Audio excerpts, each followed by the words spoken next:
आज बीजेपी अपने उम्मीदवारों की पहली लिस्ट जारी कर सकती है। दिल्ली में यूपी नेताओं के साथ आलाकमान की लंबी मीटिंग हुई थी, जिसमें टिकट के बंटवारे को लेकर मंथन हुआ। सूत्रों की माने तो योगी आदित्यनाथ अयोध्या से चुनाव लड़ सकते हैं। इस बीच पार्टी में बढ़ रही बगावत के बीच योगी ने एससी कार्ड खेला, जहां उन्होंने मकर संक्रांति के दिन गोरखपुर में दलित कार्यकर्ता के घर खिचड़ी खाई। बीजेपी छोड़ने के बाद स्वामी प्रसाद मौर्य और धर्म सिंह सैनी सहित 8 विधायकों ने समाजवादी पार्टी का दामन थाम लिया। अखिलेश यादव ने मंच पर पहुंचकर सबको पार्टी की सदस्यता दिलाई। हालांकि अभी कुछ और विधायकों के शामिल होने की खबर है।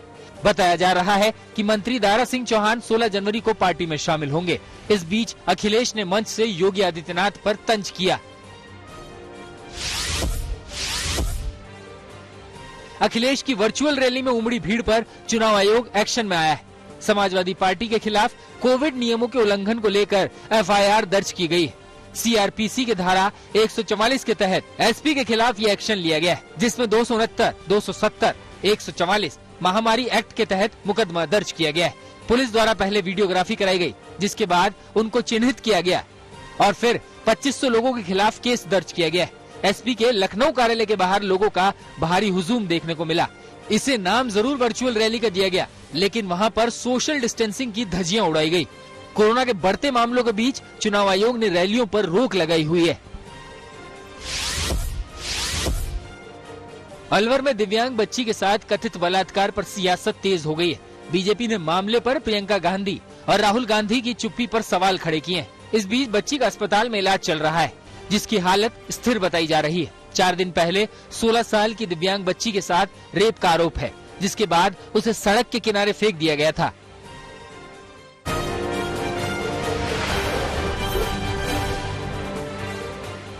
कोरोना के कहर के बीच दिल्ली से राहत वाली खबर सामने आई है, जहां रोजाना केस में गिरावट आई है। बीते 24 घंटे में दिल्ली में 24,383 नए मामले दर्ज किए गए, जो गुरुवार के मुकाबले 4,484 केस कम है। हालांकि इस समय अवधि में मौत का आंकड़ा बढ़ गया है। दिल्ली में बीते 24 घंटे में कोविड के चलते 33 लोगों की मौत हुई है। फिलहाल 30.64% पॉजिटिविटी रेट है। इस दौरान जहां 26,236 लोग डिस्चार्ज होकर अपने घर गए, तो दूसरी ओर दिल्ली में अभी भी 92,273 केस एक्टिव हैं। मुंबई में पिछले 24 घंटे के भीतर 11,317 नए कोविड केस सामने आए। साथ ही एक दिन के भीतर 9 मौतें हुई हैं। इस दौरान यहां पॉजिटिविटी रेट 21% दर्ज की गई। वहीं बेड ऑक्यूपेंसी घटकर 16.8% हो गई है। इससे पहले गुरुवार को राजधानी मुंबई में कोरोना के 13,702 नए संक्रमित मरीजों की पुष्टि हुई थी। कर्नाटक में कोरोना की रफ्तार कम होने का नाम नहीं ले रही है, जहां 24 घंटे में 28,723 केस सामने आए। वहीं बेंगलुरु का सबसे बुरा हाल है, जहां नए संक्रमितों की संख्या 20,000 के पार पहुंच गई है। वहीं तमिलनाडु में 23,000 से ज्यादा नए केस सामने आए, जबकि चेन्नई में आंकड़ा 9,000 के करीब पहुंच गया है। वहीं यूपी में नए केस 16,000 से ज्यादा आए हैं, जबकि 3 लोगों की मौत हुई है। सबसे ज्यादा राजधानी लखनऊ में कोरोना के 2209 केस सामने आए। पॉजिटिव टेस्ट आने के बाद मरीज का 7 दिन का होम आइसोलेशन होगा। यह आइसोलेशन इन 7 दिन के दौरान लगातार 3 दिन तक बुखार नहीं आने की स्थिति में ही खत्म होगा। ऐसी स्थिति में दोबारा टेस्ट कराने की जरूरत नहीं होगी। स्वास्थ्य मंत्री के मुताबिक 60 साल से ऊपर की उम्र वाले बुजुर्गों और कोमोर्बिडिटीज वाले मरीजों को होम आइसोलेशन की इजाजत डॉक्टर की पूरी तरह से जांच कर लेने के बाद ही मिलेगी। मध्य प्रदेश में संक्रमण की रफ्तार को देखते हुए मुख्यमंत्री शिवराज सिंह चौहान ने 31 जनवरी तक सभी स्कूलों को बंद रखने का ऐलान कर दिया है। 20 जनवरी से pre board take home exam होंगे, यानी पेपर घर से हल करना होगा। सभी तरह के मेले, धार्मिक आयोजनों और रैलियों पर भी रोक लगा दी गई है।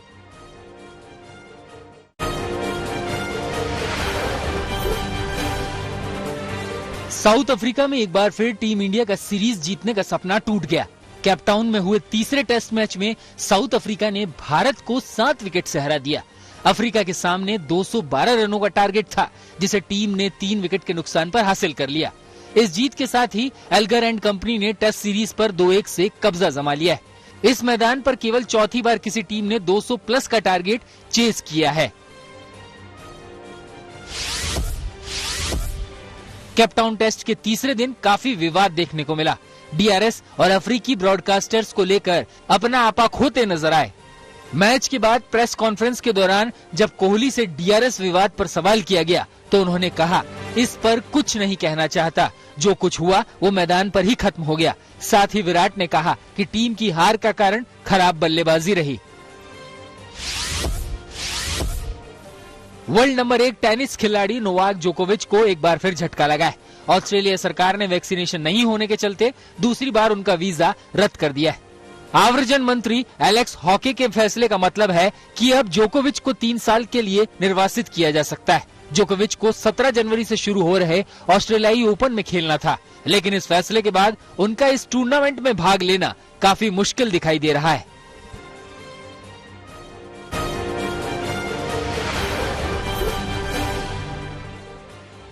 ब्रिटेन की संसद में चीनी एजेंट की मौजूदगी से हड़कंप। ब्रिटिश खुफिया एजेंसी MI5 का दावा, लेबर पार्टी को चंदा देने वाली क्रिस्टन ली चीन के लिए कर रही हैं जासूसी। चीन से मिले भारी भरकम फंड के जरिए क्रिस्टन ली ने ब्रिटिश सांसदों के बीच बनाई जगह। महिला जासूस के जरिए ब्रिटिश सांसदों को फंसाने पर गृह मंत्री प्रीति पटेल हैरान। कहा, चीन की कम्युनिस्ट पार्टी के लिए इस तरह का राजनीतिक हस्तक्षेप करना और सांसदों को निशाना बनाना बेहद चिंताजनक। यूक्रेन संकट पर यूरोप में हलचल तेज। जर्मन चांसलर ओलाफ शोल्ज और नीदरलैंड के प्रधानमंत्री मार्क रूट के बीच अहम बैठक। डच प्रधानमंत्री ने कहा, यूरोप को एक खिलाड़ी होना चाहिए, न कि खेल का मैदान। यूक्रेन की सीमा पर रूसी फौज की तैनाती से यूरोप में चिंता की लहर। कजाकिस्तान में हिंसा थमने के बाद देश लौट रही है रूस की फौज। इवानोवो सेवर्नी हवाई अड्डे पर सैनिकों ने उतारा मिलिट्री विमान। रक्षा मंत्रालय की ओर से जारी वीडियो में टैंकों और भारी हथियारों के साथ प्लेन से उतरते दिखे रूसी सैनिक। इराक की राजधानी बगदाद में अमेरिकी दूतावास पर रॉकेट की बरसात। दागे गए 3 रॉकेट, 2 लोगों के घायल होने की खबर। यूएस एम्बेसी सुरक्षित। इराकी अधिकारियों के मुताबिक 2 रॉकेट अमेरिकी दूतावास परिसर में गिरे, जबकि एक बाहर गिरा।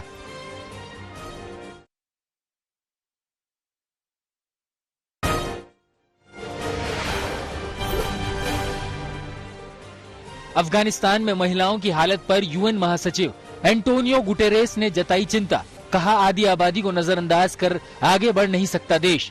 संयुक्त राष्ट्र महासचिव ने कहा, हर महिला को शिक्षा पाने और नौकरी करने का मिले अधिकार। ब्रिटेन के राजकुमार प्रिंस एंड्रयू से सैन्य पदवी और शाही संरक्षण लिया गया वापस। यौन शोषण मामले में न्यूयॉर्क की कोर्ट में चलेगा मुकदमा। नाबालिग लड़की ने प्रिंस एंड्रयू पर लगाए थे यौन शोषण के आरोप। अमेरिका में कोरोना विस्फोट से स्वास्थ्य सेवाओं का बुरा हाल। राष्ट्रपति ने अस्पतालों में सैनिकों की तैनाती का किया ऐलान। जो बाइडेन ने कहा, 1000 सैन्य चिकित्सा कर्मियों को देश भर के अस्पतालों में किया जा रहा है तैनात। चीन के तियानजिन शहर में बढ़ रहे कोरोना के केस। पिछले 24 घंटे में संक्रमित हुए 126 लोग। शहर में बड़े पैमाने पर कोरोना टेस्ट जारी। प्रशासन ने लगाए सख्त प्रतिबंध। राजधानी बीजिंग का पड़ोसी शहर है तियानजिन। जर्मनी में कोरोना प्रतिबंधों के खिलाफ भारी विरोध प्रदर्शन का दौर जारी। ड्रेसडेन शहर की सड़कों पर बिना फेस मास्क उतरे सैकड़ों लोग। सरकार से प्रतिबंधों को वापस लिए जाने की मांग। प्रदर्शन के दौरान कोरोना से जुड़े नियमों की जमकर उड़ी धज्जियां।